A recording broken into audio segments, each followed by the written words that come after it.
अस्सलाम वालेकुम सत श्री अकाल प्रणाम दोस्तों। एक पिंड पंजाब दा चैनल की टीम पहुंची है जी ननकाना साहब के गलियां बाज़ारां विच, जिथे साडे चढ़दे पंजाब तो आए हुए मेहमान अपने जिहड़े रिश्तेदार उन्हां लई अपने दुपट्टे, कोई चादरां, कोई स्वैटर, कोई कई किस्म दी चीज़ां लैण लई इत्थे बाज़ारां दा रुख कीता जी इन्हां ने। आपां इन्हां कोल पुछना आ कि किहड़े एरिए चों आए यार, पाकिस्तान च आके किस तरह दा लगा, इत्थे दियां दुकानदारियां ਜਿਹੜੀਆਂ सौदा करन दा तरीकाकार की आ ते चढ़दे पंजाब दा तरीकाकार की, ਉਹ ਸਾਰੀਆਂ ਗੱਲਾਂ ਬਾਤਾਂ ਆਪਾਂ ਇਹਨਾਂ ਨਾਲ ਪੁੱਛ ਜੀ। ਸਲਾਮ ਅਲੈਕੁਮ ਜੀ। ਸਲਾਮ ਅਲੈਕੁਮ ਜੀ। ਸਤਿ ਸ੍ਰੀ ਅਕਾਲ। ਸਤਿ ਸ੍ਰੀ ਅਕਾਲ ਜੀ। ਅੱਛਾ ਜੀ, ਆਪਣਾ ਨਾਮ ਦੱਸੋ ਪਹਿਲੇ ਤੇ ਕੀ ਹੈ? ਆਪਣਾ ਨਾਮ ਡੋਗਰ ਸਿੰਘ ਚੀਮਾ। ਅੱਛਾ ਜੀ। ਆਪਣੀ ਮਾਤਾ ਜੀ ਕੀ ਨਾਮ ਜੀ? ਜਸਬੀਰ ਕੌਰ। ਜਸਬੀਰ ਕੌਰ। ਹਾਂਜੀ। ਬੋਲ ਕੇ ਬੋਲੋ, ਡਰਦੇ ਕਿਉਂ ਆ? ਜਸਬੀਰ ਕੌਰ। ਅੱਛਾ। ਹਾਂਜੀ, ਅਸੀਂ ਅੰਮ੍ਰਿਤਸਰ ਜ਼ਿਲ੍ਹੇ ਚੋਂ ਆਏ ਹਾਂ। ਅੱਛਾ, ਅੰਮ੍ਰਿਤਸਰ ਪਹਿਲੇ ਵੀ ਆਏ ਆ ਤਾਂ ਪਹਿਲੀ ਵਾਰੀ? ਪਹਿਲੀ ਵਾਰੀ ਹੋਣੀ ਆਏ ਹਾਂ ਜੀ। ਹਾਂਜੀ, ਅਸੀਂ ਆਪਣਾ ਕਿੱਦਾਂ ਲੱਗਾ ਤੁਹਾਨੂੰ ਆ ਕੇ? ਬਹੁਤ ਵਧੀਆ ਲੱਗਾ। ਆਪਣੇ ਗੁਰੂ ਦਾ ਘਰ ਬਾਹਰ ਵੇਖਣ ਆਏ ਆ ਅੱਛਾ। ਵੀ ਕਿਹੋ ਜਿਹਾ ਬਣਿਆ। ਫਿਰ ਉਹਨਾਂ ਨੇ ਬਹੁਤ ਸੇਵਾ ਕੀਤੀ ਸਾਡੀ ਅੱਛਾ। ਤੇ ਬਹੁਤ ਵਧੀਆ ਪ੍ਰੋਗਰਾਮ ਹੋਇਆ। ਇੱਕ ਤਾਂ ਤਸਵੀਰਾਂ 'ਚ ਆਪਾਂ ਦੇਖਦੇ ਰਹੇ ਹੋਗੇ ਵੀ ਆਪਣਾ ਨਨਕਾਣਾ ਸਾਹਿਬ ਆ, ਜਿੱਦਾਂ ਸਾਡੇ ਲੋਕ ਮੱਕਾ ਮਦੀਨਾ ਦੇਖ ਲੈਂਦੇ ਆ, ਪਰ ਹੁਣ ਤੁਸੀਂ ਆਪਣੀ ਅੱਖੀਂ ਦੇਖ ਲਿਆ ਆ ਕੇ, ਤੁਹਾਨੂੰ ਕਿੱਦਾਂ ਦਾ ਲੱਗਾ? ਬਹੁਤ ਵਧੀਆ ਲੱਗਾ, ਬਹੁਤ ਵਧੀਆ, ਬਹੁਤ ਵਧੀਆ, ਸੋਹਣਾ ਲੱਗਦਾ? ਬਹੁਤ ਸੋਹਣਾ ਪ੍ਰੋਗਰਾਮ ਹੋਇਆ। ਹਾਂ ਹਾਂ ਬਹੁਤ। ਤੇ ਆਵਾਮ ਨੇ ਸਾਡੀ ਨੇ ਕਿਹੋ ਜਿਹਾ ਸਲੂਕ ਕੀਤਾ ਤੁਹਾਡੇ? ਕਿੰਨਾ ਸਾਡੇ ਲੋਕਾਂ ਨੇ? ਹਾਂ, ਲੋਕਾਂ ਨੇ ਬਹੁਤ ਸੇਵਾ ਕੀਤੀ ਆ। ਖਾਣ ਪੀਣ ਪ੍ਰੋਗਰਾਮ ਬਹੁਤ ਵਧੀਆ ਬਣਿਆ। ਬੜੇ ਮਾਤਾ ਜੀ ਆਪਣਾ ਕੀ ਨਾਮ? ਹਾਂਜੀ ਭਾਜੀ, ਆਪਣਾ ਨਾਮ ਹੈ ਨਰਿੰਦਰ ਕੌਰ। ਅੱਛਾ ਜੀ। ਅੰਮ੍ਰਿਤਸਰ ਤੋਂ ਆਏ ਆ। ਤੁਸੀਂ ਵੀ ਅੰਮ੍ਰਿਤਸਰ ਤੋਂ? ਹਾਂਜੀ, ਅੰਮ੍ਰਿਤਸਰ ਤੋਂ ਆਏ ਆ ਤੇ ਆਪਣੇ ਮਹਾਰਾਜ ਦੇ ਦਰਸ਼ਨ ਕਰਨ ਆਏ ਆ ਤੇ ਸਾਨੂੰ ਬਹੁਤ ਖੁਸ਼ੀ ਮਿਲੀ ਆਣ ਕੇ। ਤੇ ਆਏ ਅਸੀਂ ਪਹਿਲੀ ਵਾਰ ਹੀ ਆ ਤੇ ਬਹੁਤ ਵਧੀਆ ਮਹਾਰਾਜ ਨੇ ਸਾਡਾ ਜਿਹੜਾ ਅਸੀਂ ਚਾਹੁੰਦੇ ਸਾਂ, ਸਾਡਾ ਮਸਲਾ ਹੱਲ ਹੋ ਗਿਆ ਵਾ। ਸਾਨੂੰ ਬਹੁਤ ਖੁਸ਼ੀ ਹੋਈ ਆ। ਹਾਂਜੀ ਬਸ। ਤੇ ਮਸਲਾ ਜਿਹੜਾ ਤੁਸੀਂ ਗੱਲ ਕਰਦੇ ਹੋ, ਕਿਸਾਨੀ ਮਸਲੇ ਦੀ ਗੱਲ? ਕਿਸਾਨੀ ਮਸਲਾ ਭਾਈ, ਅਸੀਂ ਕਿਸਾਨੀ ਮਸਲਾ ਦੀ ਕਰਦੇ ਸਾਂ। ਅਸੀਂ ਉਹਦੇ ਬਾਰੇ ਬਹੁਤ ਪਰੇਸ਼ਾਨ ਸਾਂ। ਸਾਨੂੰ ਉਹ ਵਧੀਆ ਮਹਾਰਾਜ ਨੇ ਗਿਫਟ ਦੇਤਾ ਵਾ ਤੇ ਬੜੀ ਖੁਸ਼ੀ ਹੋਈ ਆ ਸਾਨੂੰ ਆਣ ਕੇ ਇੱਥੇ। ਇੱਥੋਂ ਕੀ ਲੈਣਾ? ਆਪਾਂ ਕੀ ਲੈਣ ਆਏ ਆ ਦੁਕਾਨ ਤੇ ਬੈਠੇ? ਇੱਥੋਂ ਅਸੀਂ ਦੁਪੱਟੇ ਲੈਣ ਆਏ ਆ। ਹਾਂ ਤੇ ਯਾਦਗਿਰੀ ਲੈਣ ਆਏ, ਆਪਣੇ ਗੁਰੂ ਦੀ ਯਾਦਗਿਰੀ ਲੈਣ ਵਾਸਤੇ ਆਏ ਆ। ਅਸੀਂ ਆਏ ਨਨਕਾਣਾ ਸਾਹਿਬ, ਆਪਾਂ ਇੱਥੋਂ ਕੋਈ ਸਗਾਤ ਆਪਣੇ ਲੈ ਕੇ ਜਾਈਏ। ਇਹ ਜਾ ਕੇ ਅਸੀਂ ਆਪਣੇ ਭੈਣ ਭਰਾਵਾਂ ਦੇ ਵਿੱਚ ਵੀ ਕਿਸੇ ਨੂੰ ਕੁਛ ਹਾਂ ਵੀ ਦੇ ਦੇਣਾ ਹੈ। ਵੀ ਉੱਥੇ ਗਏ ਸਾਂ ਆ ਉੱਥੇ ਵੰਡ ਦੇਣੇ ਜਾ ਕੇ ਤੋਹਫੇ ਦੇ ਤੌਰ ਤੇ ਵੰਡ ਦੇਣੇ, ਜਾ ਕੇ ਵੰਡ ਦੇਣੇ ਉੱਥੇ ਬਸ। ਤੁਸੀਂ ਮਾਤਾ ਜੀ ਕੀ ਲਿਆ? ਅਸੀਂ ਵੀ ਵਾਹਿਗੁਰੂ ਜੀ ਦੁਪੱਟੇ ਲਏ, ਨੌਵਾਂ ਵਾਸਤੇ, ਧੀਆਂ ਵਾਸਤੇ। ਅੱਛਾ। ਹਾਂ, ਆਪਣੀਆਂ ਨਨਾਨਾ ਵਾਸਤੇ, ਸਾਰੇ ਪਰਿਵਾਰ ਲਈ ਲਗਾਏ ਆ ਗਿਫਟ। ਤੇ ਬਾਬਾ ਜੀ ਦਾ ਬਹੁਤ ਸ਼ੁਕਰਾਨਾ ਕਰਦੇ ਆ। ਵਾਹਿਗੁਰੂ ਜੀ ਕੀ ਕਿਰਪਾ ਹੈ। ਜੇ ਦੁਪੱਟੇ ਨਾਲ ਬੰਦਾ ਰਾਜੀ ਹੋ ਜਾਵੇ ਤਾਂ ਹੋਰ ਇੱਕ ਮਹਿੰਗਾ ਸੌਦਾ ਤਾਂ ਨਹੀਂ ਹੈਗਾ। ਹਾਂਜੀ, ਸਹੀ ਗੱਲ ਹੈ। ਹਾਂਜੀ, ਖੁਸ਼ ਚਾਹੀਦਾ ਪਰਿਵਾਰ। ਮਹਾਰਾਜ ਚੜ੍ਹਦੀਆਂ ਕਲਾ ਕਰੇ, ਸੱਚੇ ਪਾਤਸ਼ਾਹ। ਜਿਹੜਾ ਕਿਸਾਨਾਂ ਦਾ ਸੀ ਉਹ ਸਾਨੂੰ ਮਿਲ ਗਿਆ, ਬਹੁਤ ਸਾਨੂੰ ਖੁਸ਼ੀ ਹੋਈ ਆ। ਹਾਂਜੀ, ਵਾਹਿਗੁਰੂ ਜੀ ਕਾ ਖਾਲਸਾ, ਵਾਹਿਗੁਰੂ ਜੀ ਕੀ ਫਤਿਹ। ਜੀ ਆਪਣਾ ਕੀ ਨਾਮ ਜੀ? ਅਮਰਜੀਤ। ਅਮਰਜੀਤ। ਹਾਂਜੀ ਤੁਸੀਂ ਵੀ ਇਹਨਾਂ ਦੇ ਨਾਲ ਹੀ ਹੋ? ਹਾਂਜੀ, ਮੇਰੇ ਭਾਬੀ ਜੀ ਆ। ਅੱਛਾ। ਉਹ ਵੀਰ ਜੀ ਆ ਡਾਕਟਰ ਸਾਹਿਬ। ਹਾਂਜੀ ਹਾਂਜੀ, ਇਹ ਮੇਰੇ ਪਤੀ ਨੇ। ਤੇ ਕਿੱਦਾਂ ਲੱਗਾ ਤੁਹਾਨੂੰ ਆ ਕੇ? ਬਹੁਤ ਵਧੀਆ ਲੱਗਾ। ਅੱਛਾ। ਹਾਂਜੀ, ਕੀ ਸੁਨੇਹਾ ਦੋਗੇ ਜਾ ਕੇ?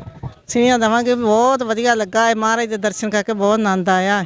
ਬੜੇ ਚਿਰਾਂ ਦਾ ਮਨ 'ਚ ਇਹ ਵੀ ਕਦੋਂ ਜਾਵਾਂਗੇ ਨਨਕਾਣਾ ਸਾਹਿਬ, ਮਹਾਰਾਜ ਦੇ ਜਨਮ ਸਥਾਨ ਦਾ ਦਰਸ਼ਨ ਕਰਾਂਗੇ। ਤੇ ਮਹਾਰਾਜ ਦੇ ਦਰਸ਼ਨ ਕੀਤੇ ਤਾਂ ਬਹੁਤ ਹੀ ਆਨੰਦ ਆਇਆ। ਹਾਂਜੀ, ਬਹੁਤ ਵਧੀਆ ਲੱਗਾ। ਅੱਛਾ, ਹੁਣ ਆਪਣੇ ਹਾਣਦਿਆਂ ਨੂੰ ਕੀ ਜਾ ਕੇ ਸੁਨੇਹਾ ਦੋਗੇ? ਆਂਦਿਆਂ ਨੂੰ ਆਖਾਂਗੇ ਵੀ ਤੁਸੀਂ ਵੀ ਜਾਇਓ, ਮਹਾਰਾਜ ਦੇ ਦਰਸ਼ਨ ਕਰਕੇ ਆਇਓ। ਅਸੀਂ ਕਰਕੇ ਆਏ ਤੇ ਬਹੁਤ ਵਧੀਆ ਲੱਗਾ। ਚਲੋ, ਮਹਾਰਾਜ ਬਹੁਤ ਹੀ ਕਰਮਾਂ ਵਾਲਾ ਟਾਈਮ ਹੁੰਦਾ ਜਦੋਂ ਇਹੋ ਜਿਹੇ ਦਰਸ਼ਨ ਹੁੰਦੇ ਨੇ। ਹਾਂਜੀ, ਬਹੁਤ ਵਧੀਆ। ਤੁਸੀਂ ਵੀ ਦੁਪੱਟੇ ਲਏ ਜਾਂ ਕੋਈ ਹੋਰ ਸ਼ੈ ਲੈਣੀ? ਸਾਰਾ ਪਰਿਵਾਰ ਅਸੀਂ ਇਦਾਂ ਹੀ ਜੋ ਸਾਨੂੰ ਗਿਫਟ ਲੱਗਦਾ ਵਧੀਆ, ਉਹ ਆਪਣੇ ਪਰਿਵਾਰ ਵਾਸਤੇ ਖੜਾਂਗੇ, ਬੱਚਿਆਂ ਲਈ ਜੋ ਵੀ ਵਧੀਆ ਲੱਗੇਗਾ। ਦੁਕਾਨਦਾਰਾਂ ਨਾਲ ਕਿੱਦਾਂ ਉਦਾਂ ਜਿਹੜਾ ਰੇਟ ਦੱਸਿਆ ਉਹੀ ਲੈ ਲਿਆ ਜਾਂ ਸੌਦੇਬਾਜ਼ੀ ਵੀ ਕਰਦੇ? ਤੁਹਾਨੂੰ ਪਤਾ, ਤੁਸੀਂ ਇੱਥੇ ਰਹਿੰਦੇ ਕਿੱਦਾਂ, ਦੁਕਾਨਦਾਰ ਕੁਛ ਮੰਗਦੇ ਆ, ਵੱਧ ਮੰਗਦੇ, ਘੱਟ ਮੰਗਦੇ। ਹਾਂਜੀ ਹਾਂਜੀ, ਉਹ ਤੁਹਾਨੂੰ ਪਤਾ ਹੀ ਏਦਾਂ ਮਤਲਬ ਬਾਜ਼ਾਰ 'ਚ ਤੁਸੀਂ ਖੁਦ ਰਹਿੰਦੇ ਜੋ, ਅਸੀਂ ਤਾਂ ਕਿਤੇ ਹੀ ਹੋਣਾ ਹੈ। ਹਾਂ ਹਾਂਜੀ, ਥੋੜਾ ਬਹੁਤਾ ਕਰਦੇ ਹੀ ਨੇ। ਹਾਂਜੀ, ਬਾਅਦ ਸਰਦਾਰ ਜੀ ਸਗੋਂ ਅੱਗੇ ਵੀ ਆਏ ਸੀ, ਅਸੀਂ ਪਹਿਲੀ ਵਾਰੀ ਆਏ ਹਾਂ। ਹਾਂਜੀ ਹਾਂਜੀ, ਰੋਜੀ ਉਹਨਾਂ ਵਾਸਤੇ ਕਰਨਾ ਆ। ਹਾਂਜੀ ਹਾਂ, ਬਸ ਅਸੀਂ ਆਪਦੀ ਮਨ ਮਰਜ਼ੀ ਕਰਨੀ, ਉਹਨਾਂ ਆਪਦੀ ਕਰਨੀ। ਹਾਂਜੀ ਹਾਂਜੀ, ਸਹੀ ਬਾਤ ਹੈ। ਇਹ ਸਰਦਾਰ ਜੀ ਲੈ ਕੇ ਆਏ ਨੇ, ਇਹ ਅੱਗੇ ਵੀ ਆਏ ਸੀ। ਅੱਛਾ, ਤੁਸੀਂ ਮੋਟੀਵੇਟ ਕੀਤਾ ਜਾ ਕੇ ਵੀ ਹੁਣ ਆਪਾਂ ਨੂੰ ਜਾਣਾ ਚਾਹੀਦਾ ਆ? ਅੰਮ੍ਰਿਤਸਰ ਜ਼ਿਲ੍ਹੇ ਤੋਂ ਬਲਟੋਆ ਪਿੰਡ ਆਪਣਾ। ਬੜੇ ਚਿਰ ਦੀ ਤਮੰਨਾ ਸੀ ਮਹਾਰਾਜ ਦੇ ਦਰਸ਼ਨ ਕਰਨ ਦੀ ਤੇ ਮੈਂ ਦਰਸ਼ਨ ਕਰਨ ਆਇਆ। ਦਰਸ਼ਨ ਚੰਗੇ ਹੋ ਗਏ ਆ। ਮਹਾਰਾਜ ਹਰ ਇੱਕ ਨੂੰ ਕਰਾਵੇ। ਹਾਂਜੀ, ਠੀਕ ਠਾਕ ਜੀ, ਵਧੀਆ। ਕੀ ਸੁਨੇਹਾ ਦੋਗੇ ਜਾ ਕੇ ਹੁਣ? ਹਾਂਜੀ, ਆਖਾਂਗੇ ਜੀ ਬਹੁਤ ਵਧੀਆ ਰਹੇ ਆ, ਬਤੇ ਵਧੀਆ ਦਰਸ਼ਨ ਹੋਏ ਆ। ਹਰ ਇੱਕ ਨੂੰ ਆਖਾਂਗੇ ਵੀ ਤੁਸੀਂ ਜਾਓ, ਤੁਹਾਨੂੰ ਮਹਾਰਾਜ ਲਿਆਵੇ। ਅੱਛਾ ਇੱਕ ਆਪਣਾ ਜਿਹੜਾ ਬਣਾਇਆ ਵੀ ਇੱਥੇ ਪਤਾ ਨਹੀਂ ਕੀ ਹੋ ਜਾਂਦਾ ਬਾਜ਼ਾਰਾਂ 'ਚ ਤੁਸੀਂ ਹੁਣ ਆਜ਼ਾਦਾਨਾ ਫਿਰਦੇ ਆ, ਕੋਈ ਬੰਦਾ ਤੁਹਾਡੇ ਨਾਲ ਨਹੀਂ ਹੈਗਾ, ਤੇ ਇਹ ਗੱਲਬਾਤ ਜਿਹੜੀ ਉੱਥੇ ਮੈਂ ਉਧਰ ਦੇ ਲੋਕਾਂ ਨੇ ਐਵੇਂ ਹੀ ਫੈਲਾਈ ਹੈ ਨਾ ਵੀ ਖੌਫ ਪੈਦਾ ਕੀਤਾ ਵੀ ਪਾਕਿਸਤਾਨ 'ਚ ਪਤਾ ਨਹੀਂ ਕੀ ਹੋ ਜਾਂਦਾ ਆ। ਵਾਹਿਗੁਰੂ ਜੀ ਕਾ ਖਾਲਸਾ ਤੇ ਵਾਹਿਗੁਰੂ ਜੀ ਕੀ ਫਤਿਹ ਜੀ। ਬਹੁਤ ਵਧੀਆ ਸਾਡੇ ਨਾਲ ਸਲੂਕ ਕਰਦੇ ਆ ਪਬਲਿਕ ਮੁਲਾਜ਼ਮ, ਤੇ ਬਾਕੀ ਜਿਹੜੇ ਗੁਰਦੁਆਰੇ ਦੇ ਮੁਲਾਜ਼ਮ ਆ ਉਹ ਸਾਨੂੰ ਖਰਾਬ ਕਰਦੇ ਆ। ਅੱਛਾ, ਉਹ ਕਮਰੇ ਨਹੀਂ ਦਿੰਦੇ, ਉਹ ਬੀਬੀਆਂ ਹੋਣ ਦੇ ਕਰਕੇ ਸਾਨੂੰ ਇਹ ਨਾਲ ਸਾਨੂੰ ਬਹੁਤ ਮੁਸ਼ਕਲ ਆਉਂਦੀ ਉਹਦੇ ਵਿੱਚ। ਤੇ ਉਸ ਤਰ੍ਹਾਂ ਜਿਹੜੀ ਪਬਲਿਕ ਆ ਉਹ ਸਾਡੀ ਬਹੁਤ ਇੱਜ਼ਤ ਕਰਦੀ ਆ ਤੇ ਬਹੁਤ ਜ਼ਿਆਦਾ ਸਲੂਕ ਕਰਦੀ ਵਧੀਆ। ਤੇ ਅਸੀਂ ਘੁੰਮ ਫਿਰ ਕੇ ਵੀ ਆਏ ਬਾਹਰ, ਕੋਈ ਗੱਲ ਨਹੀਂ, ਕੱਲ ਤੇ ਗਏ ਤੇ ਅੱਜ ਆਏ ਆ, ਤੇ ਬਹੁਤ ਵਧੀਆ ਸਾਨੂੰ ਸਲੂਕ ਕਰਦੇ। ਕੋਈ ਮੁਲਾਜ਼ਮ ਵੀ ਜਿਹੜੇ ਮਿਲਦੇ ਜੱਫੀਆਂ ਪਾ ਮਿਲਦੇ ਆ, ਤੁਹਾਡੇ ਵੀ ਸਾਰੇ ਮਿਲਦੇ ਜੱਫੀਆਂ ਪਾ ਮਿਲਦੇ, ਜਿਹੜਾ ਕੋਈ ਮਿਲਦਾ ਬਹੁਤ ਵਧੀਆ ਸਲੂਕ ਕਰਦੇ ਆ, ਬਹੁਤ ਜ਼ਿਆਦਾ ਵਧੀਆ ਕਰਦੇ ਆ। ਤੇ ਇੱਕ ਸਾਨੂੰ ਗਿਫਟ ਦੇ ਦਿੱਤਾ ਬਾਬਾ ਜੀ ਨੇ, ਸਾਨੂੰ ਕਿਸਾਨੀ ਮਸਲਾ ਹੱਲ ਕਰਤਾ, ਤੇ ਉਹਦੇ ਬਾਬਾ ਜੀ ਨੂੰ ਬਹੁਤ ਬਹੁਤ ਮੁਬਾਰਕਾਂ ਦਿੰਦੇ ਆ ਅਸੀਂ ਜੀ। ਤੇ ਬਾਕੀ ਕਾਲੀਏ ਸਾਨੂੰ ਉਹ ਜਿਹੜੇ ਉੱਥੇ ਉਹ ਬੜਾ ਖਰਾਬ ਕਰਦੇ ਆ ਜੀ, ਉਹਦਾ ਕੋਈ ਮਸਲਾ ਹੱਲ ਹੋਣਾ ਚਾਹੀਦਾ ਜ਼ਰੂਰੀ। ਜਿਹੜੇ ਇੱਥੇ ਗੁਰਦੁਆਰੇ ਦੇ ਵਿੱਚ ਠੇਕੇ ਲੈ ਕੇ ਕਮਰੇ ਦਿੰਦੇ ਆ, ਉਹ ਖਰਾਬ ਕਰਦੇ ਆ, ਉਹ ਕਮਰੇ ਨਹੀਂ ਦਿੰਦੇ ਸਾਨੂੰ, ਕਮਰੇ ਨਹੀਂ ਦਿੰਦੇ। ਉਹਨਾਂ ਨੂੰ ਮੁਸ਼ਕਲ ਆਉਂਦੀ ਆ ਜਦੋਂ ਅਸੀਂ ਕਮਰੇ ਨਾ ਮਿਲੇ ਤੇ ਬਹਿਣਾ ਕਿੱਥੇ, ਬਾਏ ਕਿੱਥੇ ਰੱਖਣੇ ਆ, ਆਪਾਂ ਸਰਦੀ ਦਾ ਮੱਥਾ ਕਿੱਥੇ ਟੇਕਣ ਜਾਣਾ, ਫਿਰ ਰਹਿਣਾ ਕਿੱਥੇ ਕਰਨਾ, ਸਰਦੀ ਦਾ ਮੌਸਮ ਆ। ਹੋਰ ਜੀ ਵਾਹਿਗੁਰੂ ਜੀ ਕਾ ਖਾਲਸਾ। ਸ਼ੁਕਰੀਆ ਜੀ, ਆਪਣਾ ਬੜੀ ਵਧੀਆ ਗੱਲਬਾਤ ਕੀਤੀ। ਤੇ ਹੁਣ ਦੁਕਾਨਦਾਰਾਂ ਨੇ ਮਹਿਮਾਨਾਂ ਲਈ ਚਾਹ ਮੰਗਾ ਲਈ ਹੈ ਜੀ, ਚਾਹ ਪੀਣਗੇ ਹੁਣ ਉਹ। ਬਹੁਤ ਸ਼ੁਕਰੀਆ ਜੀ। ਅਸੀਂ ਇਸੇ ਤਰ੍ਹਾਂ ਹੀ ਤੁਹਾਨੂੰ ਪੰਜਾਬ ਦੇ ਸ਼ਹਿਰਾਂ ਦੇ ਬਾਜ਼ਾਰਾਂ ਦੇ ਤੁਹਾਨੂੰ ਅਹਵਾਲ ਜਿਹੜਾ ਤੁਹਾਡੇ ਰੂਬਰੂ ਕਰਦੇ ਹਾਂ ਜੀ। ਤੁਸੀਂ ਦੇਖੋ ਕਿ ਕਿਸ ਤਰ੍ਹਾਂ ਆਜ਼ਾਦਾਨਾ ਮਾਹੌਲ ਦੇ ਵਿੱਚ ਆਪਣੇ ਸੜਦੇ ਪੰਜਾਬ ਤੋਂ ਆਏ ਹੋਏ ਲੋਕ ਜਿਹੜੇ ਆਪਣੀ ਸ਼ਾਪਿੰਗ ਕਰ ਰਹੇ ਆ ਜੀ।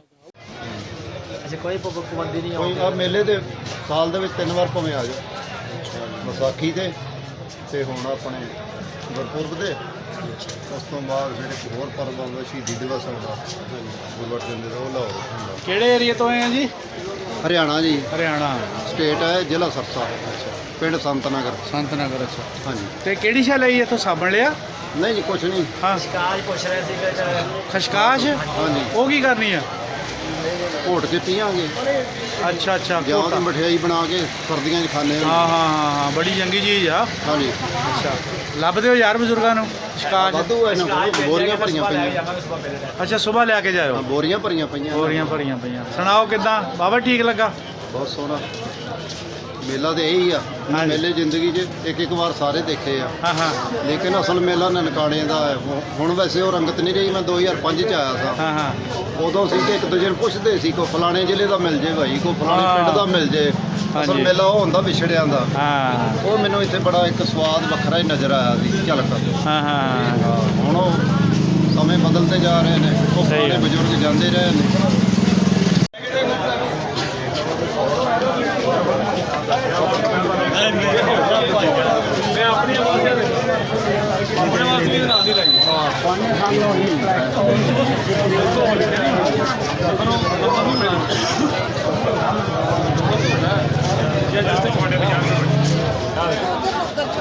ਇੱਥੇ ਵੀ ਜੇ